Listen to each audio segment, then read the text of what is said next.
Okay, this section is 5.2, Systems of Equations, the Substitution Method. It's page 58 of your workbook. And we're going to look at example 5.5, just introducing what it's all about. So what we do is, just as it says, take and substitute one variable in for the other equation. So systems, like we talked about before, work together, and usually it's represented by this brace here, so that these definitely have to go together. We have two unknowns, so we need two equations so that we can narrow it down to one by substituting in. So we have x equals 2 is readily given to us, so we can plug that in for x into the other equation. And I'll show you how that works. So if we just take 2 and put it in here for x, so I have minus 7 times 2 plus 4y equals negative 34.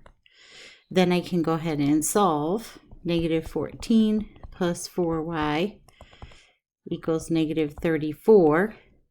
Add 14 to both sides, and I get 4y equals negative 20, and y equals negative 5. So that is when x equals 2, and I know these have to fit together. So really what I'm doing is kind of, if I were to graph it, like we looked at before, if x is 2, that would fall right about here.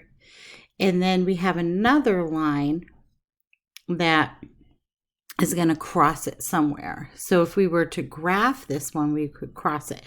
But we can also see that specific point that we find is going to have an x value of 2. And if we pop that in, we can find its y value.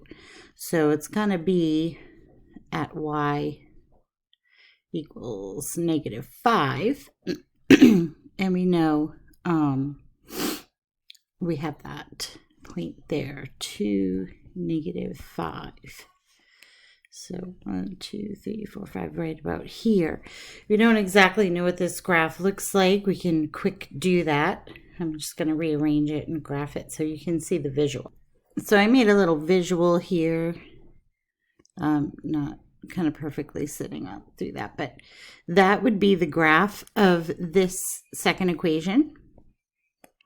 The first equation we talked about is just goes right through x equals 2, and here's the point of intersection. So if I am knowing that x is 2 here, there, everywhere, and I plug it into this equation, I can find out what the y is for that second equation.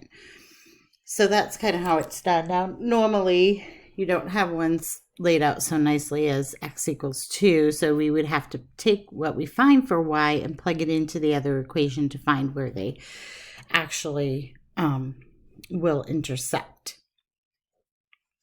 So I hope that helps you just see how they kind of fit together. I mean, you could make a table. You could do table plotting for this equation too if you wanted, and you would find, you know, when you finally plug the 2 in, you would get negative 5 for y.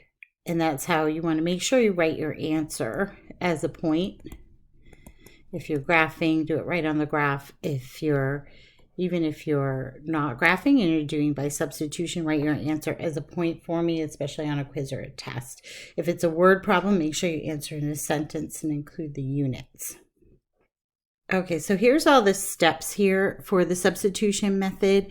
Given a system of 2 linear equations and 2 variables, we can use the following steps to solve by substitution. So we're going to choose one of the equations to solve for x or y. So if one's easier to deal with than the other, choose that one. So whatever's, one step, but sometimes neither one of them are easy to solve for. Step 2, substitute the expression for x or y in the other equation. Doesn't really matter which one, as long as you, I could start with the second and solve out and plug into the first, or vice versa. just however it works out. And step 4, substitute the value into one of the original equations to find the remaining variable. Okay, it's common practice to write as an ordered pair as we talked about before, and then you would plug that point back into each one of those equations to verify the solution. So I won't have you do that all the time on a quiz or a test, but sometimes I might ask you to verify, so just be aware of that. That's kind of how this section starts off with the homework problems. So let's look at this one. We have y equals 5x minus 3. Doesn't get more simple than that, already solved out for us. So we know that y is 5x minus 3. So I can take that expression and put it into the other equation for y. So pause the video and go ahead and do that on your own. Okay, so you should be at this point in your process. So I just took this first equation, it solved out for y, I plop it right where y is. And you've done a similar thing. This should look a little familiar to when you did like the mixture problems and things like that, and you had this layout. And then you would have to now distribute, don't forget about the negative there, and solve for x.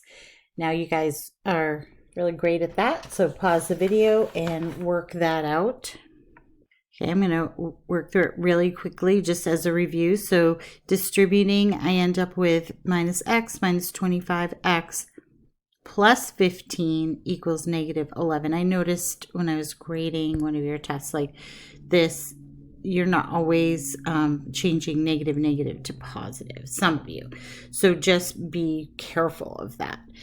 And then combining like terms, if they're on the same side, don't try to like do opposite signs or anything. You're just computing, just crunch the numbers. So we have a negative 1 here minus the 25, and they're both x's. So we have like terms. So we get minus 26x plus the 15 equals negative 11. Then we're going to subtract 15 from both sides, and we get negative 26x equals negative 26. That works out nicely for us to be x equals 1. So we're not done yet, though. That's part of it. Now we have to go back up here to our original equation, and we can put that x value in for this first equation. So then we have y equals 5 times 1 minus 3. So this is called back subbing. And then we get y equals 5 minus 3 would be 2. And our answer is going to be 1, 2, and we write that as a point. So you could check it by graphing these two equations, especially at first. You know, if you wanted to do that, you can use Desmos and just pop the equations in there and double check. I do want to see all your work written out for quizzes and tests and things and, you know, homeworks, but you can check things to make sure they're correct. You can also take each of these and plug it in to verify that it's correct. So I'll do that off to the side. Okay, so when I'm verifying, I'm just going to put one of the values in for x, the x value in the first equation and the y value, and see if the sides balance, just like we do for when we were graphing and things like that. So it's the same procedure. And now we're going to look at this second equation, and I would have negative x, so that's negative 1 minus 5 times 2 is y. Does that equal negative 11? And then I would get negative 1 minus 10. Does that equal negative 11? And yes, it does. I get negative 11 equals negative 11. So this is definitely the correct solution. Now moving on to page 59 in your workbook, we have given a system of equations. If there exists at least one solution to the system, then this is called a consistent system. So what we just were working with is a consistent system. If the consistent system has one unique solution, for example, if it's an ordered pair like we had earlier, this is a system with an independent solution. If the consistent system has more than one solution, there are infinitely many solutions, like the lines coincide when you graph, or for example, we'll get like a true statement at the end. That's called a dependent solution. The other scenario is we have a system that doesn't exist, so there's no solution. That's called inconsistent. That's where we're going to have a parallel lines a set of parallel lines if we are graphing, and they'll never cross, so we won't ever have a solution. So that's called an inconsistent system. All right, so now we're going to look at this set of equations and solve by substitution. Again, you could graph, like that's one method, but we're learning to, use our substitution method. So first thing is we want to solve for one variable in terms of the other. We could set it up, a lot of people always want to do like y equals da da da, like they put in y equals mx plus b, which is fine, but this actually lays out really nicely. Like, look at how simple that one would work out. We just have to bring this negative 2y over. So we would have x equals 2y minus 13.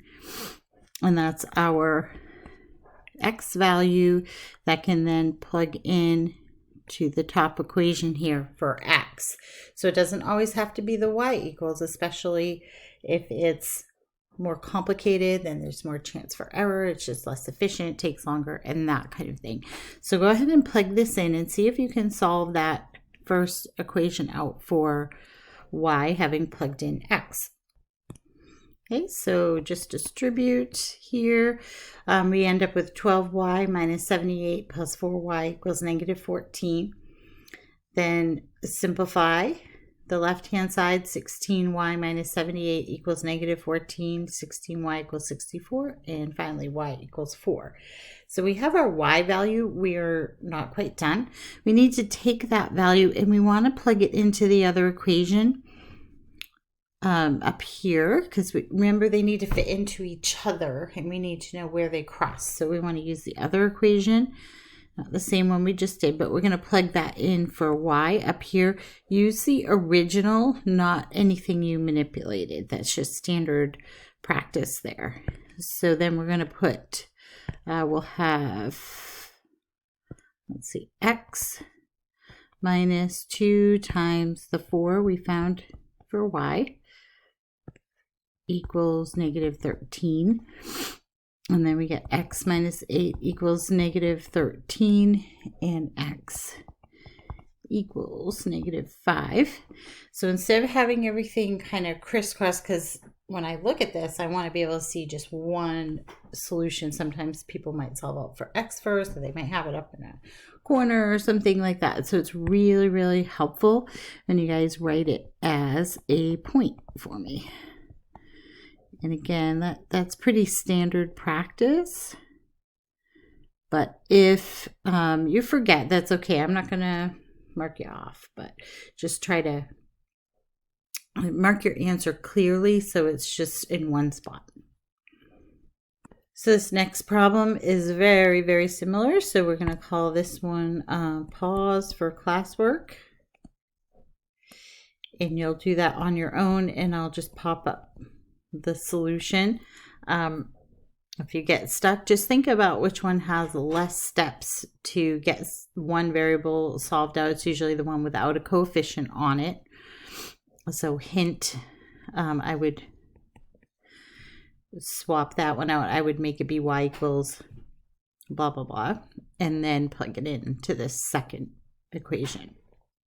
That way you're not dealing with any kind of fractions, sometimes we can't avoid that. It's, we just have to deal with it. But if you can avoid it, that's a good tactic. Okay, so here's my results. I got the answer 3, -2. So I solved this first equation out for y equals 5x minus 17. So this is really good practice of prior skills and really watching your signs, which is one thing I notice people need to work on. Then we substitute in here, distributing, really watching your signs and doing more complicated solving. And we end up with x equals 3. And take that and put it right into the original version of the equation that we didn't sub into in the first. So we want to sub into each equation eventually. So this back subbing goes into that first one. And then we do the work that's over here. And I get this answer 3, -2 is my point. So we do have some special cases that come up when we have either the system that comes out to be infinitely many solutions or no solution. So you've had this with just when you've had one variable and it comes out, like something that's a true statement, then it's infinitely number of solutions. If it's an untrue statement, it is no solution. So sometimes they have you write like does not exist or no solution exists. So what I would suggest is you go ahead and pause this, try these and see which one's which. You're going to get kind of a weird solution. So maybe see if it works out and you can figure it out. I am going to go through and solve them really quickly though. Okay, so here I would change it around to be x equals -4y equals -7. So I have these two, -7. These two equations as a system, x plus 4y equals -7. That's the one I manipulated. I solved for x. Then I have 21 plus 3x equals -12y. So you kind of might start to notice something there right off the bat. And I take that -4y minus 7, that's equivalent to x. I pop it in for x into my second equation here. So I have 21 plus 3 times -4y minus 7 equals -12y. And I distribute and go ahead and solve. So 21 minus 21 gives me a 0. So I'm left with -12y equals -12y. Well, right there you can see any number that I put in for y would make that be true. We could follow through and say, okay, well, I'm going to add 12y to both sides. If you want, you can kind of follow your process, and then you would get 0 equals 0, which is true.